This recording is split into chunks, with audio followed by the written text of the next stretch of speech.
माता गो तुई तो जगत जननी रामचंडी माँ गो हे मोर माँ नारायणी।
कल्याणकारिणी अहरह झरे तोर करुणार धार माँ रामचंडी माँ तोर पाद कोटि जुहार माँ तोर पाद कोटि जुहार तोर पाद कोटि जुहार तोर पाद कोटि जुहार।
जगत जननी जगत पालुचु नाना रूपे तोर ई संसार के गढ़ीचु मागो केते परकार माँ रामचंडी माँ तोर पाद कोटि जुहार माँ तोर पाद कोटि जुहार तोर पाद कोटि जुहार तोर पाद कोटि जुहार।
ତଳକୁ କାଇଁ ପଳେଇ ଆସିଲା ଆପଣ?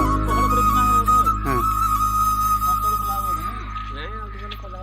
ଏଠିକି ଜଣେ ଆସୁଛନ୍ତି ୟୁଟ୍ୟୁବର ବିଜୟ ମହାପାତ୍ର ବୋଲି ତାଙ୍କ ଗାଁ ଡାକୁଥିଲା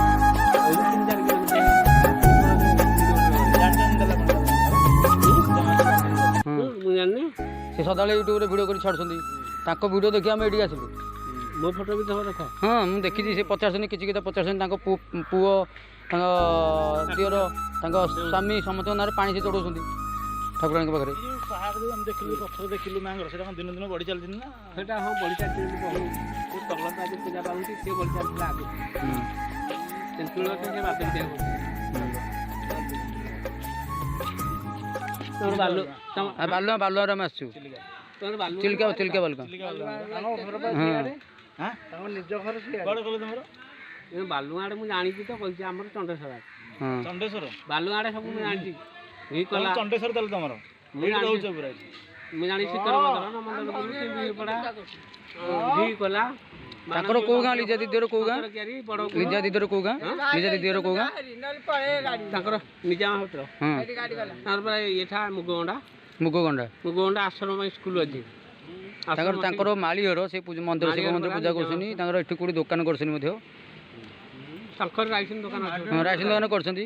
ସେ ଗୋଟେ ବଡ଼ ୟୁଟ୍ୟୁବର ତାଙ୍କୁ ମୁଁ ଇଏ କରୁଛି ଯେ ହେଲେ ମୋତେ ବହୁତ ଚେଷ୍ଟା ମାନେ ବହୁତ ଇଚ୍ଛା ହେଉଛି ତାଙ୍କ ଘର ଟିକେ ଯାଉ ଯେ ଯାଇ ହେବନି ଆଉ ସମୟ ହେଇଗଲାଣି ଆମେ ଫେରେ ଗଲେ ଫେରେ କାମ ଅଛି ଆଉ କେତେବେଳେ ଆସିଲେ ଯିବୁ ଆଉ। ହଁ ୟୁଟ୍ୟୁବରେ କାଲି ଆସିଥିଲେ ମିସ୍ କର ହଁ ନାଇଁ ଆମର ବାଇକ୍ରେ ଆସିଛୁ କାଲି ବେଳେ ଗୁଡ଼କୁ ନଡ଼ିଆ ବସି ବୋଲି ଆଇଥିଲେ ଛାଡ଼ିଦେବେ କି କ'ଣ ଛାଡ଼ି ନାହାନ୍ତି ନଡ଼ିଆ ବସି ବୋଲି ଆଇଥିଲେ ଆଜି ସକାଳେ ବସି ହେଲା ରଖିଦେଇଥିଲି ମାଂସ